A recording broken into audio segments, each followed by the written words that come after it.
Imaginez un monde où le paysage rouge et stérile de Mars est transformé en un verger luxuriant et verdoyant. Un monde où l'eau coule librement, sculptant des canyons et créant des lacs et des océans. Pouvons-nous créer un tel monde en apportant de l'eau terrienne sur Mars? Ne vous précipitez pas pour dire non. Explorons cette possibilité. Bien, disons que nous pourrions magiquement transporter toute l'eau de la Terre vers Mars. Cette cargaison immense serait une folie en termes d'ingénierie et de logistique. Alors, comment ferions-nous? Sachez tout d'abord qu'il s'agirait de millions et de millions de litres d'eau, ce qui n'est pas une mince affaire.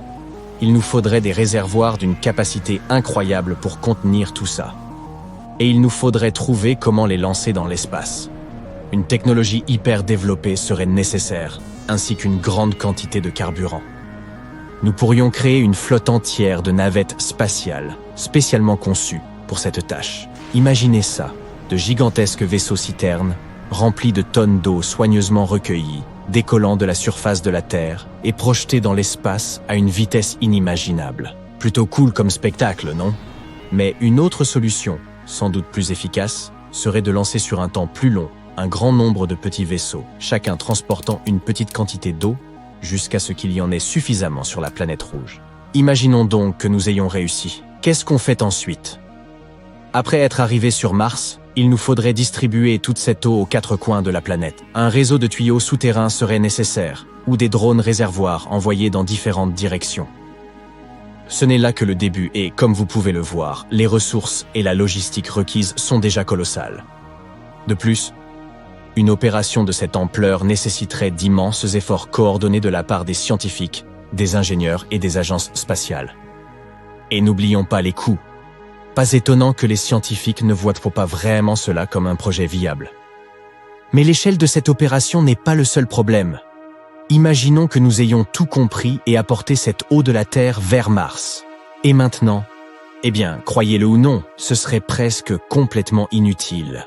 Notre principal défi, ce serait l'atmosphère et le climat actuel de Mars. Mars est un désert sec, avec une atmosphère qui ne représente environ qu'1% de la masse de l'atmosphère terrestre. Du coup, toute cette eau versée à sa surface s'évaporerait très vite.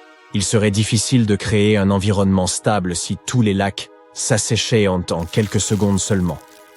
Et si l'eau ne s'évaporait pas, alors au contraire, elle se transformerait en glace. La température à la surface de Mars est bien en dessous de zéro. Une atmosphère ténue ne fait qu'aggraver les choses. Un autre défi est le champ magnétique de Mars est très faible, ce qui veut dire qu'elle est peu protégée contre les vents solaires. Les vents solaires sont des flux de particules chargées projetées par le Soleil. Et ils sont plutôt dangereux. Ils pourraient éliminer toute l'eau qu'on aurait déposée sur la planète. De plus, le rayonnement solaire sur Mars est beaucoup plus fort que sur Terre. La tâche de conserver de l'eau liquide serait donc encore plus difficile. Et enfin, n'oublions pas qu'il nous faudrait aussi purifier cette eau afin de la rendre potable. Mais n'abandonnons pas. Si nous restons super optimistes, nous pouvons toujours essayer de résoudre ces problèmes. En gros, nous devons trouver un moyen de conserver de l'eau liquide quelque part pendant longtemps, en nous assurant qu'elle ne gèle ni ne s'évapore. Alors, on fait comment? Il y a plusieurs façons de s'y prendre. Premièrement, l'isolation. Nous pourrions envelopper tous nos conteneurs dans des matériaux isolants, dans de la mousse par exemple, ou un matériau réfléchissant qui empêcherait l'eau de geler. Deuxièmement, le chauffage. Nous pourrions utiliser des chauffages et autres appareils pour empêcher la congélation, même des couvertures à thermique. Mais cela nécessiterait beaucoup d'énergie, et ce serait très difficile. Troisièmement, des réservoirs souterrains. Nous pourrions creuser de grands trous et les recouvrir d'un matériau transparent qui laisserait passer la lumière du soleil. Ainsi, notre eau resterait bien au chaud. Quatrièmement, la salinité. Ajouter une petite quantité de sel ou d'autres minéraux dissous dans cette eau peut abaisser son point de congélation. Mais il nous faudrait énormément de sel pour les quantités dont nous parlons. Cette méthode n'est pas très efficace. Et enfin, cinquièmement, une serre. Nous pourrions construire une serre ou une autre structure capable de capturer la chaleur pour créer un environnement semblable à celui de la Terre. Cette option est probablement la meilleure. Après tout, une serre nous permettrait également de faire pousser des plantes et d'autres organismes. Hurrah, la vie! Bien, admettons que nous avons découvert un moyen de stocker notre l'eau sur Mars et de la conserver à l'état liquide. Et maintenant, quel impact cela aurait-il sur Mars? En fait, ce serait formidable. Si nous déversions toute cette eau sur Mars, le climat de ce désert rouge en serait radicalement transformé. Tout d'abord, nous pourrions créer ce qu'on appelle un effet de serre. C'est lorsque les gaz dans l'atmosphère d'une planète retiennent la chaleur, provoquant une augmentation de la température globale. Et oui, c'est plutôt mauvais pour la Terre. Mais pour Mars, dont les températures varient entre 21 degrés Celsius et moins 129 degrés Celsius, ce serait génial. Cela pourrait entraîner un épaississement de l'atmosphère et conduire à la fonte des calottes glaciaires. Ne serait-ce pas incroyable? D'un désert stérile, Mars deviendrait soudain une Terre 2.0. Cela signifie également que l'atmosphère de la planète changerait. Par exemple, les modèles météorologiques. Des nuages se formeraient sur Mars. La pluie commencerait à tomber. Et la pluie, comme nous le savons, fait passer l'eau d'une région à une autre. Ce qui signifie que la végétation serait régulièrement arrosée. Mais tout ça n'est que spéculation. Nous ne pouvons pas être complètement sûrs du type d'impact qu'un transport d'eau sur Mars pourrait avoir sur le climat de la planète.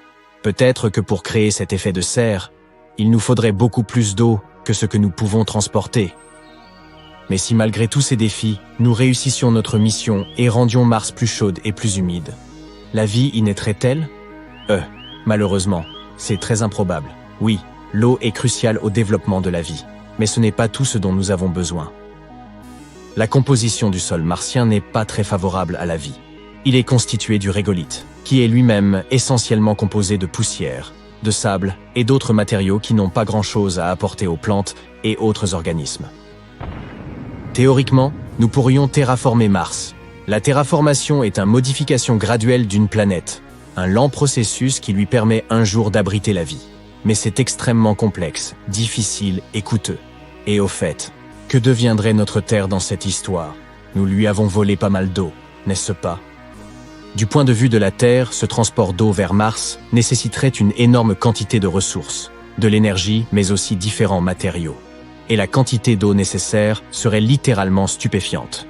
Une perte aussi importante dans les réserves terriennes aurait un impact significatif sur notre planète, surtout dans les régions où l'eau est déjà rare. Donc, en gros, c'est vraiment une mauvaise idée, peu importe le point de vue.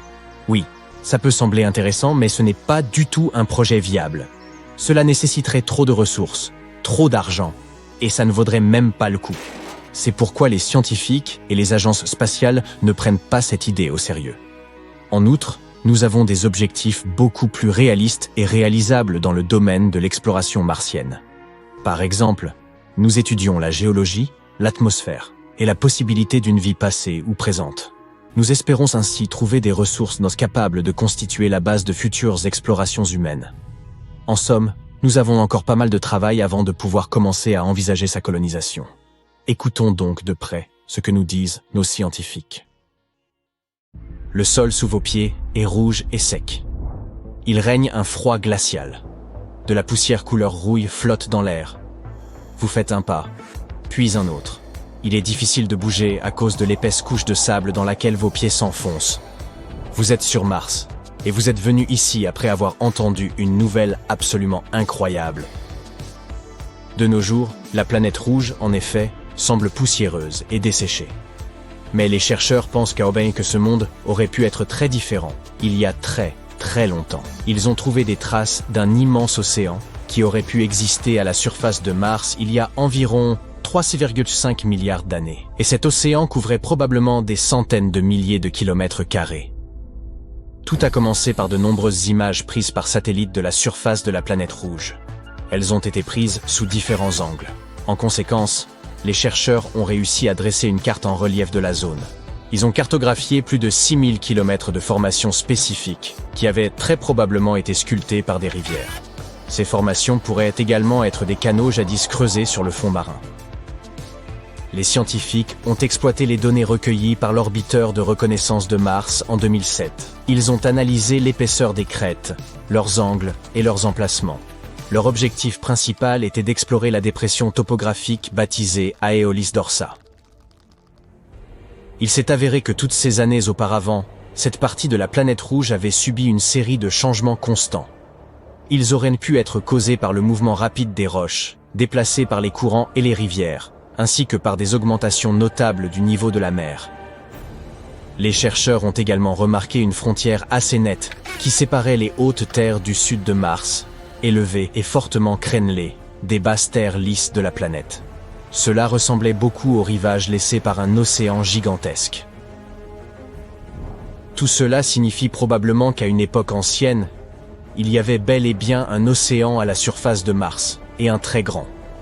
Ce qui est encore plus excitant, c'est que l'existence d'un tel océan pourrait bien signifier celle de la vie. Cette découverte peut en apprendre beaucoup aux scientifiques sur le climat ancien de la planète rouge, ainsi que sur son évolution. Nous savons maintenant qu'il a dû y avoir une période sur Mars où la planète était assez chaude, et son atmosphère était assez dense pour retenir autant d'eau liquide. Ce qui est encore plus incroyable, c'est que le climat dans l'hémisphère nord de Mars il y a 3 milliards d'années aurait pu ressembler à celui que nous avons sur Terre aujourd'hui. Mais alors, où est passé cet océan maintenant? Que lui est-il arrivé? Peut-être que le climat de la planète rouge est devenu plus froid et que la surface de l'océan a gelé. Il existe une théorie qui prétend qu'aujourd'hui encore, l'océan demeure dans son état congelé, profondément enfoui sous la couche de roches, de débris et de poussière de la plaine nordique de Vastitas Borealis. Ou bien les eaux de l'océan auraient pu être perdues dans l'atmosphère et, finalement, dans l'espace à travers le processus dit de pulvérisation atmosphérique. Au cours de ce processus, les atomes sont arrachés de l'atmosphère après être entrés en contact avec des particules à haute énergie en provenance du Soleil. Quoi qu'il en soit, la théorie d'un océan qui aurait autrefois couvert une grande partie de l'hémisphère nord de Mars n'a pas encore été confirmée. Les scientifiques débattent toujours de son existence. Pour le moment, Mars est un monde très froid, avec une température moyenne de 62 degrés. La surface de la planète est rocheuse. Elle est recouverte de lits de lacs asséchés, de cratères, de volcans et de canyons. L'océan qui aurait pu exister sur Mars n'est pas la seule chose incroyable à propos de cette planète. Parlons de ces tempêtes de sable qui font rage sur la planète rouge. Dans les films, elles sont présentées comme des forces de la nature incroyablement puissantes, détruisant les camps des astronautes et réduisant leurs vaisseaux spatiaux en morceaux. Mais qu'en est-il réellement? Mars est en effet célèbre pour produire des tempêtes de poussière si vastes qu'elles peuvent être vues par les télescopes sur Terre. Elles recouvrent parfois des zones de la taille d'un continent et peuvent durer des semaines. Mais en plus de celles-ci, il y a des tempêtes beaucoup plus rares qui se produisent une fois tous les 3 ans martiens, ce qui représente environ 5 ans et demi terrestres. Ces tempêtes sont plus grandes et beaucoup plus intenses que les tempêtes habituelles. Elles englobent toute la planète. C'est pourquoi les scientifiques les appellent tempêtes de poussière planétaire. En même temps, il est peu probable qu'une tempête globale puisse causer de graves dommages aux astronautes ou à leur équipement. Même si les tempêtes martiennes sont massives, la vitesse du vent y atteint au maximum 100 km/h. C'est moins de la moitié de la vitesse des ouragans sur Terre. De plus, cette comparaison des vitesses du vent peut s'avérer un peu trompeuse. La densité de l'atmosphère sur Mars ne représente qu'environ 1% de celle de notre planète. Cela signifie que le vent là-bas doit souffler beaucoup plus vite pour causer des dommages ou même faire voler un cerf-volant. Maintenant, passons au prochain phénomène incroyable observé sur la planète rouge. Vu de loin, cela ressemble à un œil. Il y a même des canaux sinueux qui ressemblent à des veines traversant le globule oculaire. Mais plus vous vous rapprochez, moins la formation ressemble à un œil. C'est en réalité un énorme cratère de près de 30 km de diamètre.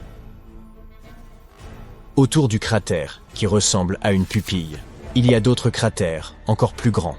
Ils se sont probablement formés il y a des milliards d'années. C'est à cette époque que Mars a dû essuyer plusieurs attaques de roches spatiales.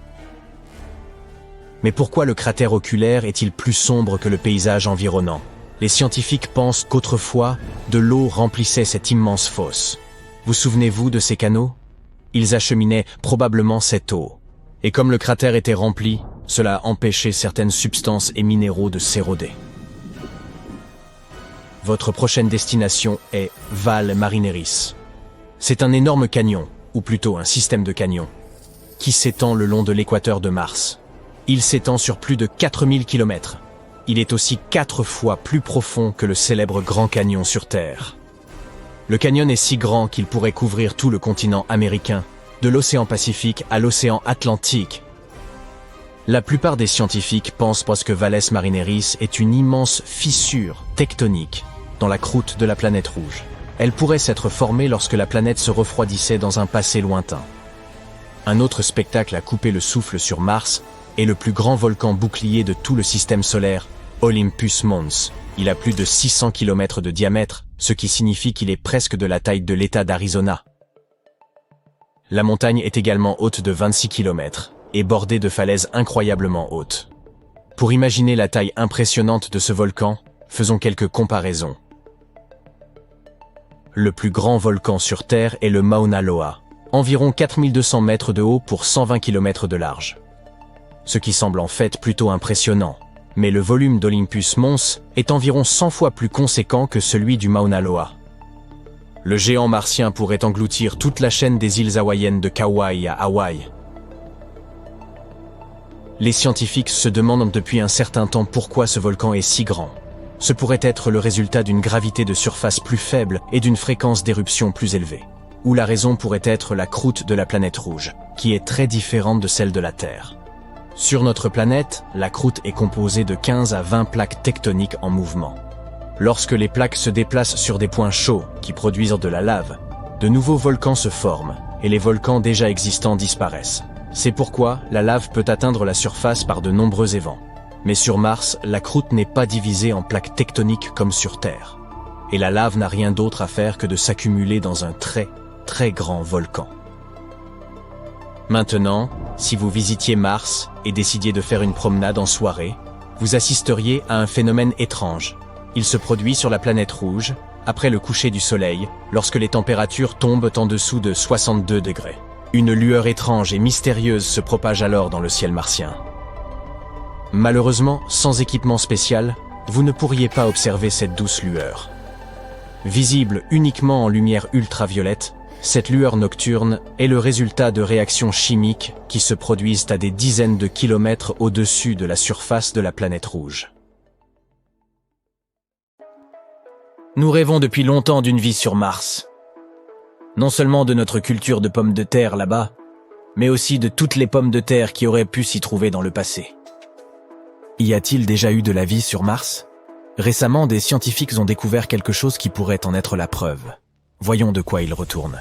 Mars est la 4e planète à partir du Soleil. Aucun être humain n'a encore posé le pied sur Mars, mais des robots y ont posé leurs roues. Les premiers engins spatiaux à avoir visité la planète rouge étaient les atterrisseurs Viking de la NASA. Ils s'y sont rendus en 1976 et nous ont transmis de nombreuses données intéressantes.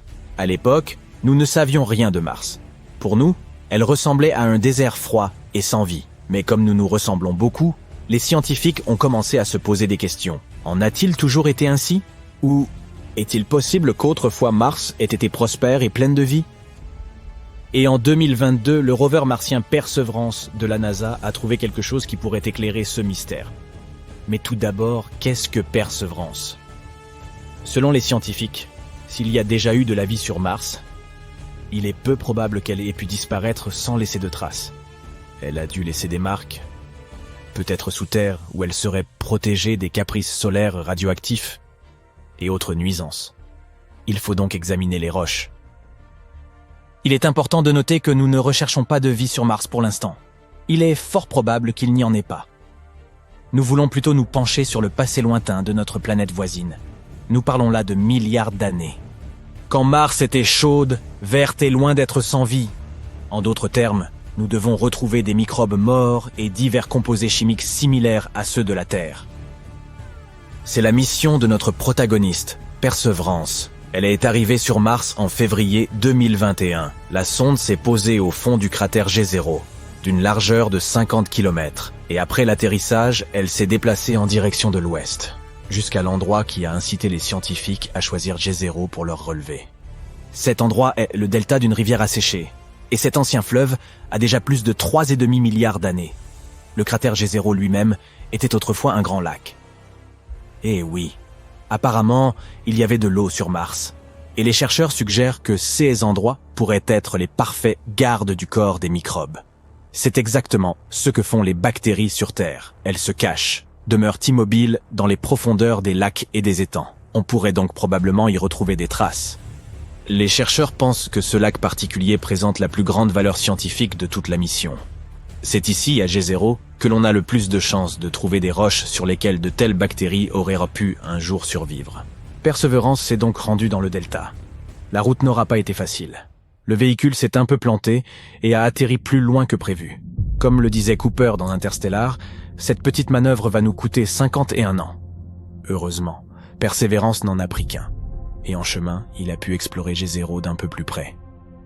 Ce rover utilise un outil intégré complexe pour explorer le monde qui l'entoure. Cet outil s'appelle le Scanning Habitable Environments with Raman and Luminescence for Organics and Chemicals. Ou tout simplement, Sherlock. La NASA raffole des acronymes. À mesure que l'appareil s'approchait du delta, le signal des molécules organiques s'intensifiait. Bientôt, ces signaux étaient omniprésents et, de surcroît, ils étaient les plus brillants jamais observés par les scientifiques. Qu'est-ce que cela signifiait? Élémentaire, mon cher Watson. Tu sais, Sherlock, il était temps de creuser. Depuis juillet 2021, Perseverance a foré et collecté 4 fines carottes de roches sédimentaires. Le nombre total de roches collectées est actuellement de 12.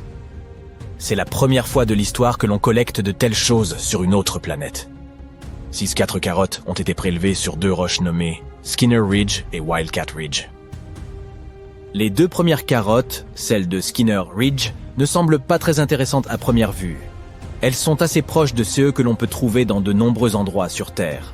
Cependant, si nous les regardons de plus près, nous verrons qu'elles sont parsemées de grains ronds faits d'un matériau sombre. 6 grains sombres pourraient avoir été déposés par une ancienne rivière, celle-là même qui se jetait dans l'ancien lac de G0. Il est possible que la rivière les ait apportés d'endroits situés à des centaines de kilomètres du cratère. Et ça, c'est plutôt cool, car si nous étudions ces carottes, nous pourrons en apprendre davantage sur les coins même les plus reculés de Mars. Enfin, il n'y a pas de coin sur Mars, mais tu vois le topo. Puis en avril 2022, Perseverance est parvenue dans le delta. Les scientifiques avaient enfin trouvé ceux qu'ils cherchaient. Et le moins que l'on puisse dire, c'est que cette découverte les a enthousiasmés. Ils ont foré 2 nouvelles carottes, qui contenaient des substances organiques. Cette paire-ci a été prélevée à Wildcat Ridge. Elle se trouve très près de Skinner Ridge, mais les 2 roches sont très différentes l'une de l'autre. Ces échantillons sont plus clairs et plus uniformes. Il s'agit très probablement de mudstone, une roche inhabituelle, semblable à l'argile, mais plus dure et incapable d'absorber l'eau. Leur grain est également plus fin que celui des carottes de Skinner Ridge. Pourquoi est-ce important? Parce que plus les grains de la pierre sont fins, plus il est probable qu'elles contiennent des traces d'une vie passée. Sur Terre, les pierres à grains fins reposent le plus souvent au fond des étangs et dans des endroits similaires. Elles peuvent y conserver les restes d'organismes morts et d'autres éléments similaires pendant des siècles. Et c'est exactement ce que nous avons retrouvé dans ces carottes. De plus, selon les scientifiques, il y avait plus de matière organique dans ces 2 carottes que dans n'importe quel autre endroit étudié par Perseverance jusqu'à présent. Elle s'y est probablement accumulée pendant que le lac s'évaporait progressivement, il y a des milliards d'années. Il y a donc bien eu de la vie sur Mars. Bon, mais ralentissons un peu. Les substances organiques sont des molécules contenant du carbone. Et oui, sur Terre, elles sont le plus souvent associées à la vie. Mais pas toujours. Parfois, elles peuvent se former à la suite d'autres choses. On ne peut donc pas encore dire avec certitude s'il y a eu de la vie sur Mars. Nous ne savons pas si ces molécules sont réellement issues de microbes martiens ou si elles sont le résultat d'autres phénomènes. Mais cette découverte est tout de même très importante. Nous devons littéralement continuer à creuser dans cette direction. Pour en savoir plus sur cette matière organique, les scientifiques doivent prélever quelques échantillons supplémentaires de roches à grains fins. Il serait également intéressant d'étudier les matériaux qui se trouvent autour de ces anciens réservoirs. Perseverance s'est déjà déplacée vers une autre région, un endroit portant le doux nom d'Enchanted Lake. À présent, elle doit y chercher des choses similaires et elle continuera également d'étudier le lac G0. Enfin, Perseverance montera jusqu'au sommet du delta, puis continuera à explorer les sites anciens aux abords du cratère. Quelque temps avant la fin de l'année 2022, Perseverance disposera probablement de 6 échantillons, ou plus de ces carottes martiennes. Malheureusement, ces outils, bien que complexes, sont assez limités, et ces données ne suffiront pas à elles seules à nous donner une image complète. C'est pourquoi la NASA prévoit d'envoyer d'autres engins spatiaux à G0 dans les années à venir. En collaboration avec l'Agence spatiale européenne, elle travaille sur la prochaine mission robotique, baptisée Mars Sample Return. Le nom parle de lui-même. Ces appareils arriveront et emporteront toutes les éprouvettes du vieux prospecteur Perseverance. Ensuite, ces échantillons seront livrés sur Terre, mais pas par la poste. Puis, les scientifiques pourront les analyser dans des laboratoires de pointe. Cependant, tout cela prendra beaucoup de temps. Le lancement de cette mission est prévu pour 2027, 2028, et ces vaisseaux spatiaux ne pourront pas revenir avant 2033. Mais si tout se déroule bien, ce seront les premiers échantillons de l'histoire livrés à la Terre depuis Mars. En d'autres termes, il y a encore matière à rechercher, littéralement. En effet, nous ne connaissons pas encore la véritable portée de CS découverte. Mais c'est pour cela que la mission a été créée, n'est-ce pas? Et qui sait, peut-être que dans quelques années, nous découvrirons enfin la vérité sur ce qui s'est passé sur Mars il y a des milliards d'années. Oh, regarde, des Martiens!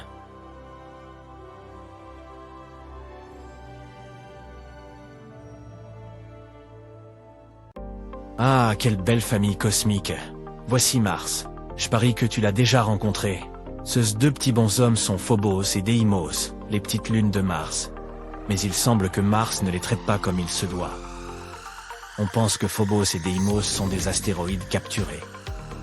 Toutefois, en raison de la gravité, Phobos se rapproche progressivement de Mars et l'on prévoit qu'il finira par être détruit par la gravité de la planète dans les 35 millions d'années à venir. Je ne serai plus là à cette période. J'imagine donc qu'il en résultera un anneau de débris autour de Mars, semblable aux anneaux de Saturne. Cependant, ce processus est un phénomène naturel et non pas un acte destructif de la part de Mars. Apparemment, Phobos est en train de se faire détruire par les forces gravitationnelles folles de la planète rouge. Mais ce n'est pas tout. La surface de Phobos est parcourue de sillons parallèles bizarres. On pensait que ces sillons étaient dus à la chute d'un astéroïde. Mais les scientifiques pensent aujourd'hui qu'ils résultent en fait de l'intense gravité de Mars, qui tire la Lune vers le bas. Voilà ce qu'on appelle un voyage mouvementé. Les scientifiques ont l'idée saugrenue que lorsqu'une petite lune, comme Phobos, se rapproche trop d'une grande, comme Mars, elle commence à s'étirer vers cette dernière. C'est ce qu'ils appellent la force de marée. On prévoit que Phobos s'étire tellement qu'il se désagrège. C'est fou, non? Et les débris de la Lune formeront un petit anneau autour de Mars, tout comme les anneaux de Saturne. Certains pensaient que les rayures tigrées de Phobos étaient dues aux forces de marée. Mais cette théorie a été écartée parce que la Lune est trop duveteuse. Mais aujourd'hui, ces chercheurs de génie ont effectué des simulations informatiques et ont découvert qu'il y a probablement une coquille dure sous tout ce duvet qui pourrait créer des sillons à la surface. Mais ne t'inquiète pas, au rythme où va Phobos, il s'écrasera sur Mars dans environ 40 millions d'années.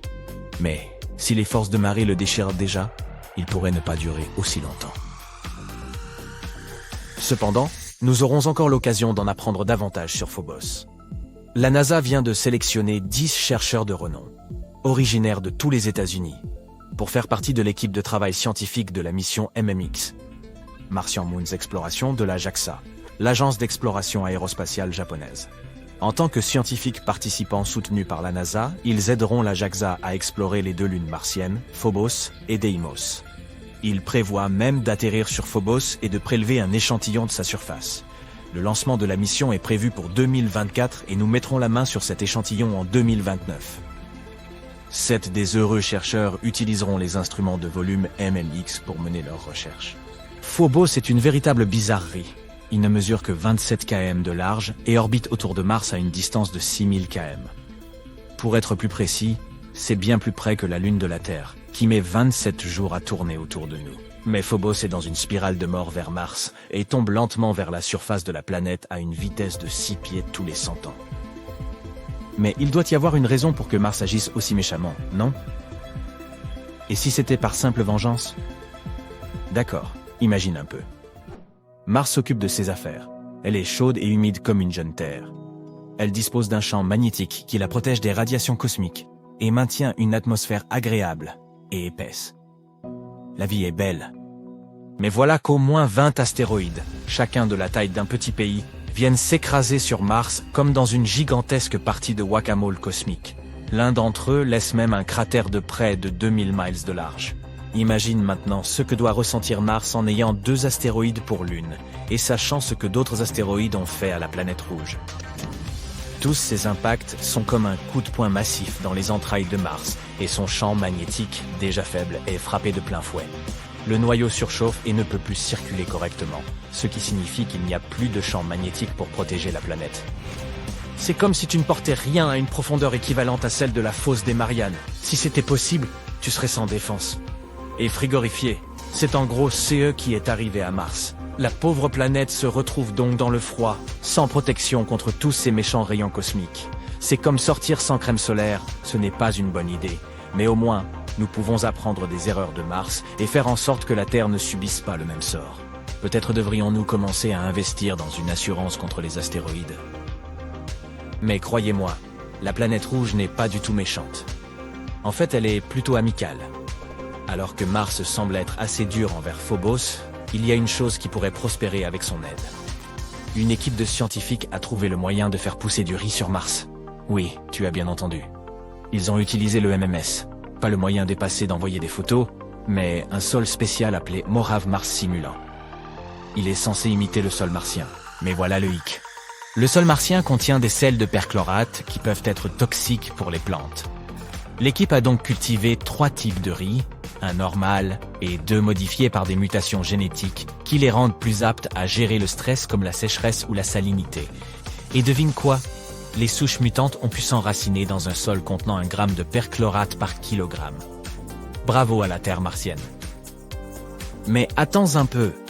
Le riz cultivé dans le MMS n'a pas donné d'aussi bons résultats que celui cultivé dans du terreau ordinaire. L'équipe a donc décidé de mélanger un quart du terreau avec le simulant martien, et voilà. Les plantes ont commencé à mieux se développer. Ces scientifiques ne pensent pas seulement à nourrir les martiens.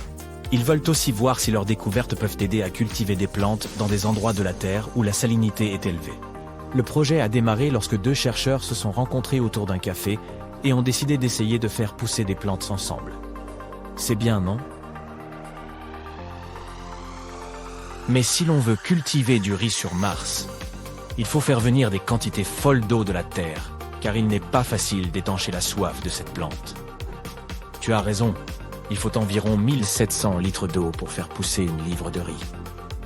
Mais devine quoi? Des scientifiques ont récemment fait une annonce révolutionnaire lors de la Lunar and Planetary Science Conference au Texas. Ils ont trouvé un glacier relique près de l'équateur de Mars.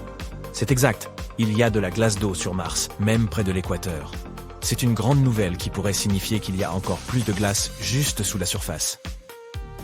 Il ne s'agit pas de n'importe quel glacier, mais d'un glacier relique dont la longueur est estimée à 6 km et la largeur à 4 km. C'est la taille d'une petite ville. Il présente toutes les caractéristiques d'un glacier, y compris les champs de crevasses et les bandes de moraines. Mais attention, il ne s'agit pas de glace, mais d'un dépôt de sel qui s'est formé sur le glacier tout en préservant sa forme. Comment ce dépôt de sel s'est-il formé?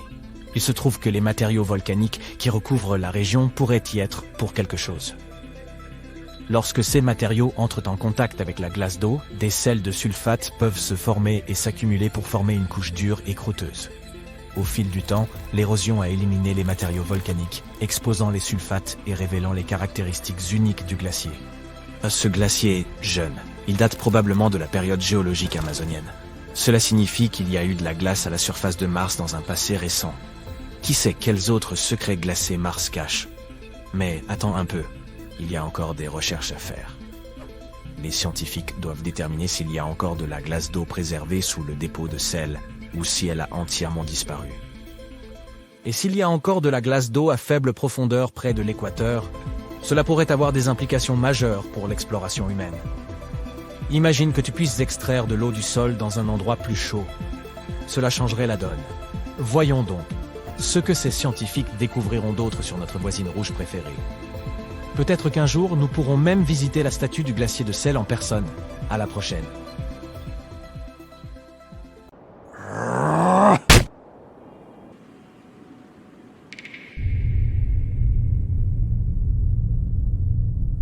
De combien de personnes avons-nous besoin pour créer une nouvelle civilisation? Non, pas sur la Terre, mais sur Mars. Et dans des conditions limitées. Si nous créons cette colonie et que nous l'envoyons sur la planète rouge, à quel problème sera-t-elle confrontée? Comment ces gens pourront-ils survivre aussi loin de chez eux sans aucun soutien? Une récente étude scientifique apporte un éclairage sur ces questions. Jetons-y un coup d'œil. Mars est la 4e planète la plus proche du Soleil et la 7e du système solaire en termes de taille. La planète rouge ressemble beaucoup à notre Terre. D'ailleurs, avant de devenir un désert sans fin, elle aurait même pu ressembler à la Terre actuelle. Il y a des millions d'années, il y avait de l'eau, des océans, des plantes et, qui sait, peut-être même de la vie. Ne serait-ce pas fantastique de remettre toutes ces choses à leur place? Il n'est pas étonnant qu'on parle de colonisation de Mars depuis si longtemps. Aujourd'hui, la société SpaceX affirme que son projet de vaisseau interplanétaire pourrait acheminer 100 personnes sur Mars. Le propriétaire de l'entreprise, le milliardaire Elon Musk, a parlé de créer une flotte qui pourrait fournir un flux constant de ressources vers Mars. Mais quel est le degré de réalisme de tous ces fantasmes? En réalité, il n'est pas très élevé. Avant d'envoyer des gens sur Mars, il faut résoudre un certain nombre de problèmes. Par exemple, l'exposition très forte aux radiations, les sols toxiques, la faible gravité, les basses températures et toutes sortes d'autres choses plus ou moins désagréables. Et ce n'est que le début. Il faudra au moins quelques décennies pour créer un véhicule capable d'atterrir sur Mars et d'en revenir. Mais faisons une expérience de pensée et imaginons qu'on décide finalement de coloniser Mars. Comment les choses se passeront-elles? Récemment, des scientifiques ont publié une nouvelle étude sur ce sujet. Cette étude s'intitule « Nombre minimum de colons pour survivre sur une autre planète ». Son auteur s'appelle Jean-Marc Salotti, professeur à l'Institut national polytechnique de Bordeaux. Son article a été publié dans la revue Scientific Reports. Comme tu l'as deviné, l'étude cherche à savoir comment on pourrait coloniser une autre planète, de combien de ressources on a besoin, comment cette colonie devrait vivre, quel genre de tâches elle devrait effectuer et combien de temps cela prendrait. Et bien sûr, la question centrale, de combien de personnes on a besoin pour tout cela. Essayons de répondre à toutes ces questions. Imaginons que nous soyons entrés dans un avenir merveilleux. Enfin, pas vraiment. Un avenir terrible en fait. Dans son étude, Salotti suggère que la vie sur Terre est menacée par un événement catastrophique. La seule façon pour l'humanité de survivre est donc d'aller sur Mars ou sur une autre planète. Dans ce scénario imaginaire, malheureusement, l'approvisionnement en provenance de la Terre a été interrompu. On a même carrément disparu. La colonie doit maintenant subvenir à ses besoins toute seule, d'une manière ou d'une autre. C'est là qu'on rencontre déjà un certain nombre de problèmes. Par exemple, on ne sait pas si les habitants de la colonie travailleront bien ensemble. Vont-ils communiquer entre eux comme des êtres humains normaux? Vont-ils partager leur temps et leurs ressources comme il se doit? Les humains ont cette fâcheuse tendance à gâcher les choses pour les autres humains. C'est même à cause d'eux qu'il a fallu fuir sur Mars. Mais même si on oublie cet élément, qu'en est-il des questions d'organisation? De quels équipements disposons-nous? Avec quoi allons-nous extraire les ressources? De quelles compétences aurons-nous besoin? Tu sais quoi? Qui s'en soucie? Dans notre cas, ces choses n'ont pas d'importance. Tout ce qu'on sait, c'est que la colonie ne dispose pas de beaucoup de ressources et d'équipements initiaux, et que le facteur humain est absolument imprévisible. Les chances de survie sont donc assez faibles, mais il faut survivre d'une manière ou d'une autre. Dans ce cas, Salotti décrit deux choses qui auront un impact énorme sur notre survie. Ces éléments sont en quelque sorte les variables d'une équation mathématique. La première est la disponibilité des ressources locales. Il s'agit essentiellement de l'eau, de l'oxygène et de toutes sortes d'éléments chimiques utiles. Ces ressources doivent pouvoir être extraites d'une façon ou d'une autre et être faciles à utiliser. Heureusement, on ne part pas de zéro. On en sait déjà beaucoup sur Mars. Quelles sont les ressources qui s'y trouvent? Comment peut-on les utiliser pour le maintien de la vie, l'agriculture et la production industrielle? La colonie a de la chance, car tout cela a été étudié lors de divers séminaires et publié dans des rapports et des livres au cours des dernières années. Grâce à cela, on sait ce qui sera disponible pour notre colonie. Par exemple, on sait que des gaz peuvent être extraits de l'atmosphère et des minéraux du sol. Sur Mars, on pourrait avoir du fer, du verre et même des composés organiques. Le problème le plus important est la durée de vie de l'équipement avec lequel nos nouveaux martiens commencent. Ils devront obtenir autant de matériaux que possible avant que les outils ne se cassent. Les maintenir en bon état sera presque la tâche la plus importante. Le deuxième facteur est la capacité de production ou la vitesse de travail. On a une liste précise de choses à faire. Fabriquer des outils par exemple, et tout ça doit être fait en quantité suffisante dans les délais impartis. Selon Salotti, l'élément le plus important sera ce qu'on appelle le facteur de partage. Imagine une personne qui tente de survivre sur Mars. Elle devra accomplir toutes les tâches par elle-même. Elle devra trouver ou construire son propre système d'approvisionnement en eau potable, en oxygène et en électricité. On a eu un aperçu de ce que ça peut donner dans le film Seul sur Mars. Ça n'a pas été facile. Il n'y a jamais assez de temps et c'est trop difficile à gérer pour une seule personne. À moins d'être Matt Damon, bien sûr. C'est pourquoi on a besoin d'une colonie assez importante, ce qui permet de répartir les tâches de manière significative. Chaque personne dépense moins d'efforts, se fatigue moins, et par conséquent, l'efficacité et la rapidité du travail augmentent. C'est là que le facteur de partage entre en jeu. Il ne nous reste plus qu'à calculer ce nombre de personnes. Si par exemple, on cherche à construire quelque chose, de combien de personnes a-t-on besoin pour le faire rapidement et efficacement ? Comment peut-on optimiser le travail autant que possible ? Cela dépend des besoins de ces personnes, des ressources disponibles, de facteurs aléatoires comme la météo, etc. Mais en général, ce nombre peut être estimé et calculé à l'aide de certaines fonctions mathématiques. Salotti décrit ces fonctions plus en détail dans son article. Tu peux le lire si ça t'intéresse. Mais pour résumer, il décrit 5 domaines qui doivent être pris en compte lors du calcul de ce nombre. Ces domaines sont les suivants. La gestion des écosystèmes, la production d'énergie, l'industrie, les bâtiments et le facteur humain. Le facteur humain comprend des éléments tels que l'éducation des enfants, les sports, les jeux, la musique, etc. En fin de compte, tout se résume à 2 choses, le temps dont on dispose et la qualité de la collaboration entre les membres de la colonie. Mais alors, quel est le résultat de tous ces calculs ? En fin de compte, Salotti a découvert qu'il faudrait au moins 110 personnes pour survivre sur Mars. C'est le nombre minimal nécessaire pour créer une civilisation autosuffisante. Et il est préférable de ne pas emmener trop de monde non plus.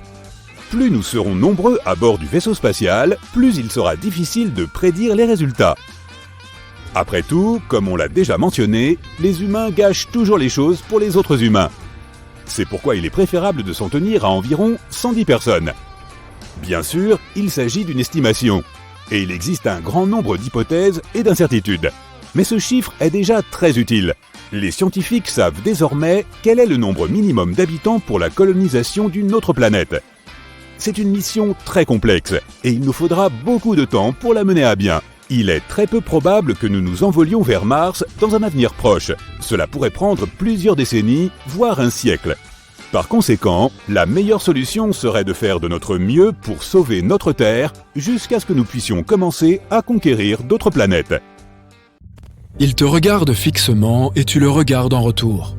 Un œil géant qui semble t'attirer dans l'abîme. Tu le survoles à bord de ton vaisseau spatial. Mais aussi effrayé que tu puisses être, il te faut quand même faire ton travail. Tu diriges donc ton vaisseau vers la surface de la planète rouge. Et oui, c'est là que tu te trouves, à survoler Mars. Mais chaque chose en son temps. Tu prends un moment pour te rappeler tout ce que tu sais au sujet de la 4e planète la plus proche du Soleil. C'est la dernière des planètes intérieures. Ce sont ces planètes qui se trouvent dans le périmètre de la ceinture d'astéroïdes. On les appelle aussi des planètes telluriques, car elles sont composées de roches et de métaux. L'atmosphère de Mars est beaucoup plus fine que celle de la Terre. Elle contient 95% de dioxyde de carbone et à peine 1% d'oxygène. En d'autres termes, n'envisage même pas de retirer ton casque. De toute façon, il n'y a pas de temps à perdre. Tu atterris à la surface de la planète et tu te retrouves au beau milieu d'un monde rouge brunâtre. Heureusement que tu portes une combinaison spatiale. L'endroit est glacial. Le thermomètre cousu dans la manche de ta combinaison indique moins 62 degrés Celsius. Il est temps de faire ton premier pas sur la surface martienne. La planète a l'air assez colorée, et la teinte d'une zone spécifique dépend des minéraux qui composent son terrain. Le sol sous tes pieds est couvert d'une fine poussière. Elle ressemble à de la rouille. La même poussière orangée se trouve en suspension dans l'air. Heureusement que tu as ta propre réserve d'oxygène et que tu n'as pas besoin de respirer l'air martien. Cette couche de poussière qui recouvre la surface de Mars peut avoir une épaisseur de 2 à 12 mètres. Tu croises les doigts en espérant ne pas être avalé par les sables mouvants martiens. Tu commences à marcher et tu te sens très léger. Mars ne représente que 15% du volume de notre planète et à peine 11% de la masse terrestre. Cela signifie que la gravité est beaucoup plus faible ici. Cette attraction ne représente que 38% de celle qui règne à la surface de la Terre. Tu fais de petits sauts, puis tu essayes de courir sur plusieurs centaines de mètres. Tu n'as même pas transpiré une goutte. Ce qui rend l'exploration à pied plus difficile, c'est que la surface de la planète est très accidentée, couverte de cratères et de volcans, d'anciens lits de lacs asséchés et de canyons. Tu vois quelque chose d'énorme qui se dresse à l'horizon. Mais tu essayes de réprimer ta curiosité. Tu auras suffisamment de temps pour découvrir de quoi il s'agit plus tard. Soudain, un nuage massif apparaît au loin. On dirait qu'un énorme troupeau s'approche de toi au galop. En réalité, tu ferais mieux de remonter à bord de ton vaisseau et de t'envoler aussi vite que possible. C'est l'une des fameuses tempêtes de poussière martienne. Elles se produisent principalement pendant l'été dans l'hémisphère sud de la planète rouge. Et elles peuvent parfois recouvrir la planète entière. On peut même apercevoir les plus grandes d'entre elles depuis la Terre. Tu sautes dans ton vaisseau et tu mets le cap sur l'œil qui t'avait tant effrayé. Des canaux sinueux, qui ressemblent à des veines, traversent ce globe oculaire. Mais plus tu t'approches, moins cela ressemble vraiment à un œil.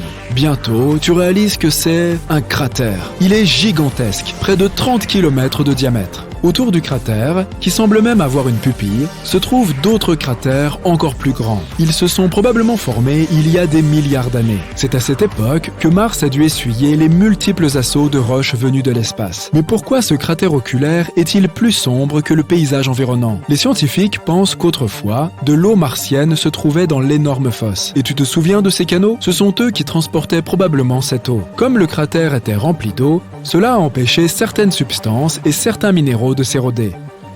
Maintenant, tu te souviens de cette chose imposante à l'horizon? Il est temps d'aller l'explorer.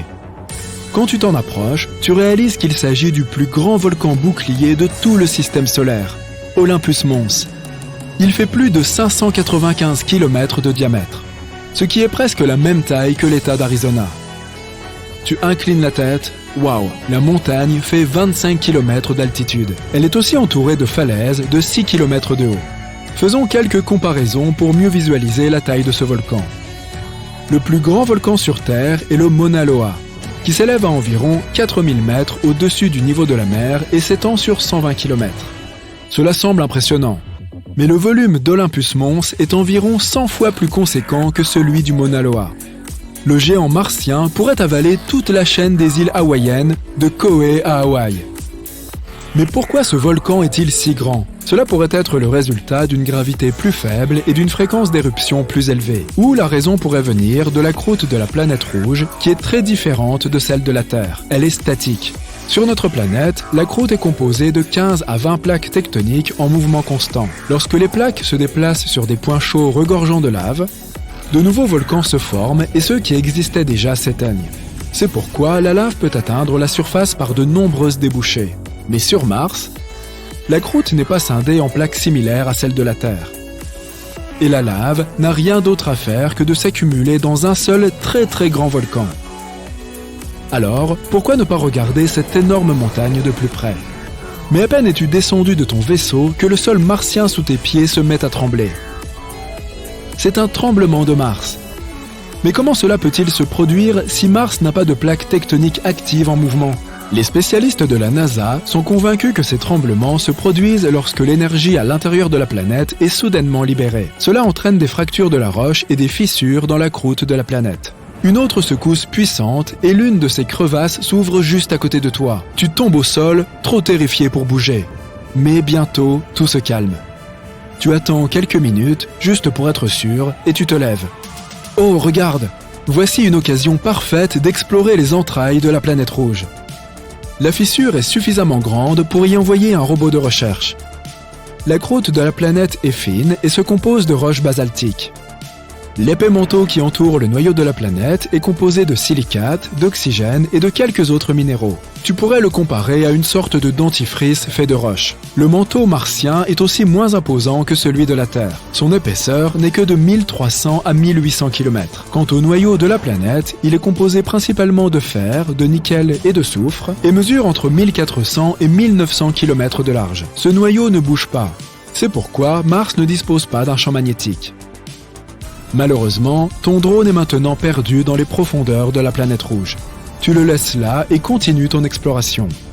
Ta prochaine destination est Valles Marineris. Ce nom évoquerait presque une sauce tomate à l'italienne, mais c'est en réalité un immense canyon, ou plutôt un système de canyons, qui longe l'équateur de Mars. Il est tout aussi impressionnant qu'Olympus Mons, plus de 4200 km de long et plus de 6 km de profondeur. Il est tellement vaste qu'il pourrait s'étendre sur l'ensemble des États-Unis, du Pacifique à l'océan Atlantique. Faisons une autre comparaison. L'un des canyons les plus célèbres de la Terre est le Grand Canyon en Arizona. Mais il est 10 fois moins long et environ 4 fois moins profond que le canyon de Mars. Certains scientifiques pensent que Valles Marineris est le bord d'une énorme plaque tectonique. Elle se déplace si lentement que presque rien ne s'est produit dans cette région depuis des millions d'années. Et le mouvement de cette plaque a probablement commencé il y a 3,5 milliards d'années. Bref, la seule chose qu'il reste sur ta liste de choses à faire aujourd'hui est de visiter les lunes de Mars. Elles sont parmi les plus petites du système solaire. Phobos est la plus grande des deux. Elle orbite à seulement 6000 km au-dessus de la surface martienne. Il n'y a aucune autre lune connue qui se déplace plus près de sa planète mère. Elle orbite autour de la planète rouge 3 fois par jour, alors que la seconde lune, Deimos, a besoin de 30 heures pour effectuer son orbite. Phobos se rapproche de plus en plus de Mars, environ 2 mètres tous les 100 ans. D'ici 50 millions d'années, elle s'écrasera sur la planète ou se brisera pour former un anneau autour d'elle. Heureux mais épuisé, tu retournes à ton vaisseau spatial. Demain, tu continueras à explorer la magnifique planète rouge. Et qui sait quelles nouvelles trouvailles t'attendent?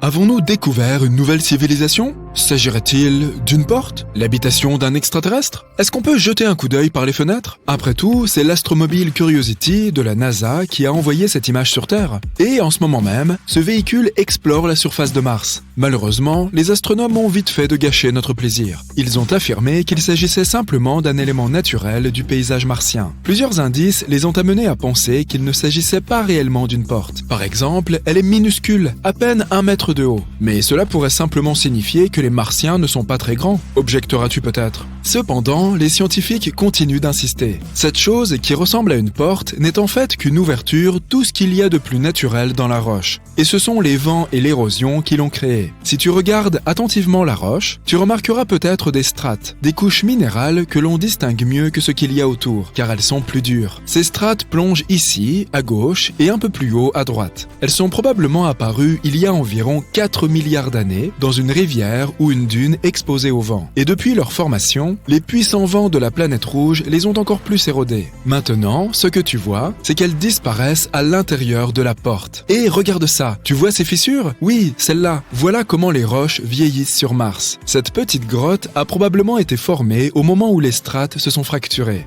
Il est possible qu'un gros rocher soit tombé, et cela a créé cette ouverture en forme de porte. Cette théorie est tout à fait plausible, parce que même si la gravité sur Mars n'est pas aussi forte que sur Terre, elle est quand même assez forte pour que ça arrive. D'ailleurs, tu vois ce rocher à droite de l'ouverture? Son arête n'est-elle pas étrangement lisse et verticale? C'est sans doute lui le coupable. Il est probablement tombé il n'y a pas si longtemps, et les vents martiens ne s'en sont pas encore débarrassés. Pourtant, les vents sur Mars peuvent être extrêmement puissants. Cette planète est célèbre pour ses intenses tempêtes de poussière. Parfois, la poussière soulevée est telle qu'il est possible de l'apercevoir depuis la Terre avec un télescope. Ces tempêtes se produisent chaque année et s'étendent sur des zones correspondant à des continents entiers. Et elles durent plusieurs semaines. Mais en plus de ces tempêtes annuelles, il en existe d'autres encore plus impressionnantes, mais elles se produisent beaucoup plus rarement. En revanche, elles sont plus puissantes et bien plus intenses. On les appelle tempête de poussière globale, car elle recouvre toute la planète. Mais même si tu te retrouvais pris dans la tempête la plus violente de Mars, ce ne serait pas aussi terrible que tu pourrais le penser. La vitesse du vent ne dépasse pas les 96 km/h. Sur notre planète, les vents peuvent atteindre 2 fois cette vitesse lors d'un ouragan. Tu dois aussi garder à l'esprit que la densité de l'atmosphère de la planète rouge ne représente même pas 1% de celle de la Terre. Du coup, si tu voulais faire voler un cerf-volant sur Mars, il faudrait que le vent soit beaucoup plus rapide que sur Terre. Sans ça, tu ne pourrais même pas le faire décoller. En d'autres termes, même s'il y a beaucoup de vent sur Mars, il n'est pas aussi intense que sur notre planète. Au fait, tu as peut-être remarqué que j'appelle souvent Mars la planète rouge. Pourquoi ? C'est simple, notre voisine est couverte de poussière, de terre et de roches riches en oxyde de fer. C'est ce qui donne à la surface de la planète la teinte rouge qui est sa marque de fabrique. D'ailleurs, regarde, voilà la marque en question. Mais non, je plaisante. Mars est la 4e planète en partant du Soleil. C'est pas si loin de notre étoile, te dis-tu peut-être. Pourtant, c'est un monde froid et désert. La température moyenne à sa surface est de moins 63 degrés Celsius. Mais si tu visites un jour l'un de ces pôles pendant l'hiver, assure-toi de porter des vêtements chauds, parce que les températures peuvent y descendre à moins 140 degrés Celsius. En été, cependant, tu trouverais probablement le climat très agréable dans certaines régions. Les températures peuvent y atteindre 21 degrés Celsius, pas très différent de ce à quoi nous sommes habitués. Mars est l'un des corps spatiaux les plus explorés du système solaire. Pour l'instant, la NASA a envoyé 2 astromobiles afin de parcourir ces paysages rouges, Curiosity et Perseverance. Il y a aussi un atterrisseur appelé InSight et l'hélicoptère Ingenuity, que l'on surnomme affectueusement Genie. Perseverance est l'astromobile le plus avancé et le plus grand jamais envoyé sur une autre planète. Son voyage vers la planète rouge a duré 203 jours, et Genie a voyagé jusqu'à Mars accroché à Perseverance. Ça a dû être chouette. Et maintenant, je vais te dire quelque chose de très curieux. Imagine que tu sois un Babylonien et que tu vives il y a environ 5000 ans. Babylone était une civilisation de l'ancienne Mésopotamie. Rappelle-toi, tu as appris ça à l'école. Bref, ton voisin vient te voir et te demande « Quel jour sommes-nous aujourd'hui ?» Et que réponds-tu ? « C'est le jour de Mars. » Attends, quoi ? Lorsque les Babyloniens ont créé la semaine, ils ont décidé de la diviser en 7 parties. Chaque jour a été nommé d'après un corps spatial, comme la Lune, le Soleil, Vénus et ainsi de suite. Le jour de Mars, c'était le mardi. Les Babyloniens croyaient que ces objets spatiaux influençaient le cours de leur vie. Et comme Mars était de couleur rouge, ils l'associaient à l'agressivité. C'est pourquoi le mardi, ils organisaient des cérémonies spéciales pour éviter l'influence de la méchante planète. Et c'est vrai, Mars semblera inamical à un voyageur fatigué. Son atmosphère est peu dense et son volume représente à peine 1% de l'atmosphère de la Terre, comme nous l'avons dit. En d'autres termes, il y a 99% d'air en moins pour respirer sur la planète rouge. L'atmosphère de Mars est principalement composée de dioxyde de carbone. À des concentrations aussi élevées, c'est un gaz très toxique pour nous, les humains. Et si tu cherchais de l'oxygène pour respirer sur Mars, tu serais plutôt déçu. Il n'y a que 0,1% d'oxygène dans l'air de la planète rouge. Ce n'est certainement pas suffisant pour que tu puisses y survivre. Pour le moment, Mars possède 2 lunes, Deimos et Phobos. Les astronomes pensent qu'il s'agit peut-être d'astéroïdes autrefois captés dans le champ gravitationnel de la planète. Ces lunes ont la forme de pommes de terre. La raison, c'est que leur masse est trop faible pour que la gravité leur donne une forme sphérique. Des pommes de terre, hein ? On devrait peut-être les renommer purées et gratinées. Un jour, Mars aura son propre anneau, mais il faudra attendre entre 20 et 40 millions d'années. Est-ce que Sympa existera toujours ? Reste à l'écoute. Les forces gravitationnelles de Mars mettront en pièces la plus grande lune de la planète, à savoir Phobos. Et ouais, elle sera véritablement réduite en purée. Certains fragments de l'ancienne lune s'écraseront alors sur Mars, et d'autres se briseront pour créer l'anneau de la planète. Cet anneau existera pendant au moins 100 millions d'années. La surface de Mars est traversée par un énorme système de canyons, connu sous le nom de Valles Marineris. On dirait un peu le nom d'une sauce pour les pâtes. S'il se trouvait sur Terre, ce canyon s'étendrait de New York à la Californie, soit plus de 4800 km. Dans sa partie la plus large, le plus grand canyon sur Mars fait 322 km, et il atteint 6 km à son point le plus profond. Si tu as encore du mal à imaginer l'ampleur de ce phénomène naturel, écoute un peu ça. Valles Marineris est 10 fois plus grand que notre Grand Canyon sur Terre. Et puisque nous parlons de choses gigantesques, voici Olympus Mons. C'est le plus grand volcan du système solaire, et il se trouve aussi sur Mars.